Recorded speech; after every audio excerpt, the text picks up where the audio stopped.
Hello, ladies and gentlemen, boys and girls, readers of all persuasions. It is I, Gayla, and welcome back to Book Uncorked and Caffeinated.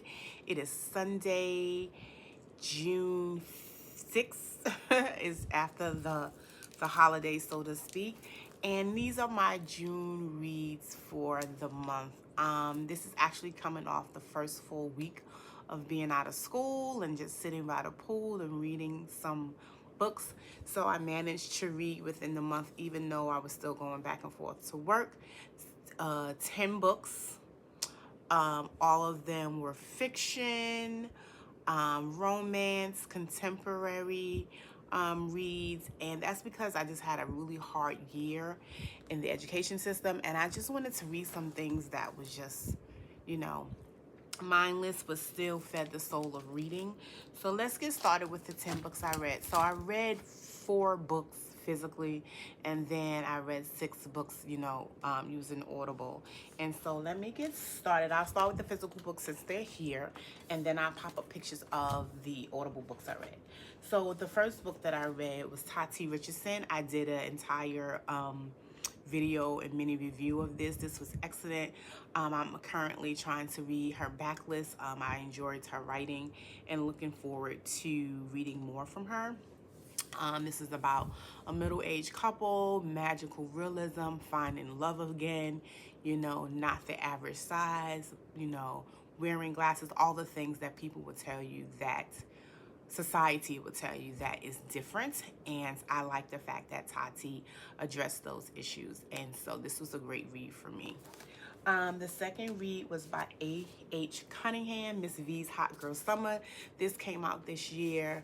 What was the book that she wrote? It's here somewhere, but I read that early on. I'll pop a picture up of that book. This was really good. It was fun. It kind of reminds you of Stella Gotta Groove back a little bit. She was an older woman, and she started fooling around with her kid's babysitter, but not in the fact that like the kids knew and stuff like that. She was just, trying to get her groove back and all the things. So yeah, I am in my bag about romance and having fun and doing all the things, and yes, and loving reading books that represent my age group and talk about the things that my friends and I talk about often. So this was a good book. And then, I was bringing up the rear with the Strawberry Patch Pancake House by Lori Gilmore. I said I was committed to finishing the series. She has one more book, I believe, The Gingerbread Bakery or something like that. That comes out in September. It comes out in the fall. I think September, but more fallish. And so this was actually a little bit more serious than the other books, like the Pumpkin Spice Patch. This dealt with some very, very serious undertones and heaviness, and it was about, death. It was about children and getting rights to your children. It was really, really in depth. It still had some spicy scenes. It still had some scenes in the town and people coming together, but I think it dealt more with realism about what people were actually going through and not so much fictional stuff. It just was a little bit more heavier topics, and you wouldn't think so, the Strawberry Patch Pancake House, but it was really a good read.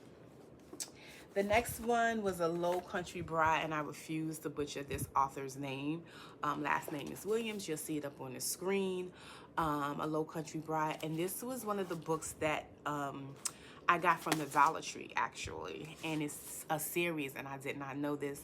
This was about someone wanting to get married, living in that Southern life, and actually, going through all the things. It says, and I absolutely adored this book.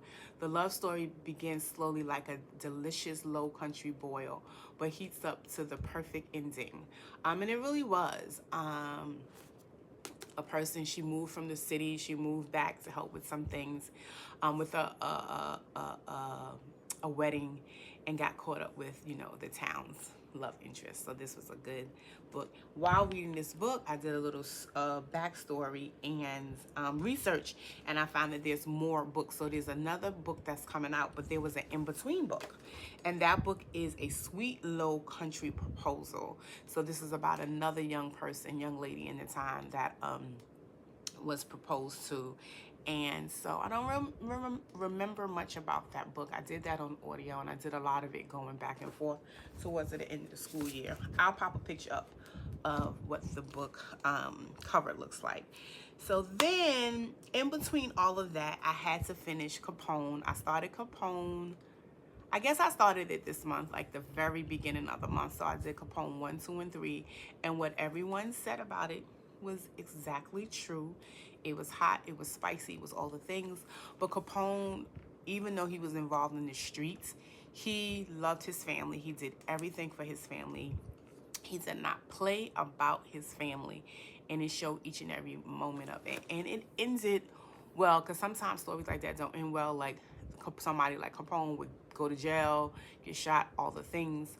And there were some tragedies in it, don't get me wrong. But he winds up creating a family for himself. And it was just good to see, even though he was like considered a bad person in the street, trying to have some moral character and a moral compass. And but that also led to him doing things that was unsavory. But yes, Capone, everybody know Jaquel J.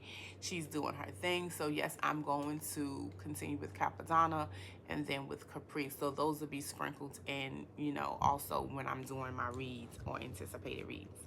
Then I went for an old school one by Kimberla Lawson Robbie, Casting the First Stone. I'll put the picture of the book up. I remember her from like the 90s, and she wrote a lot about her stories had a lot of morality storylines. Like she talks about the church, she talks about, you know, being a good person, she talks about a variety of topics that were moral based, and but her books did very well, and they're coming back up again. At least for me, I'm seeing a lot more. So yes, I tapped into that.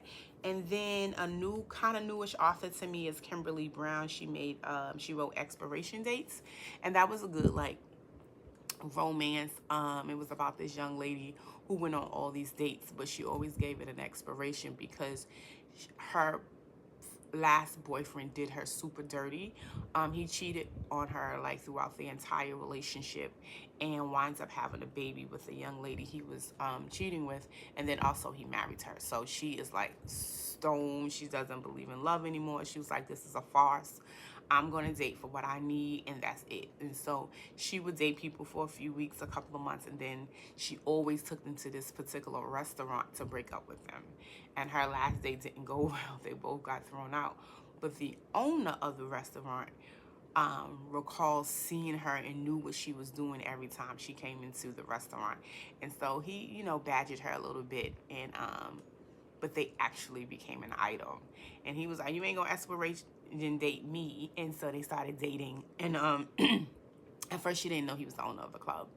And so it was the whole big thing. So it was like a really nice story. Like, yeah, I know what you're about, but everybody needs love. And he went to the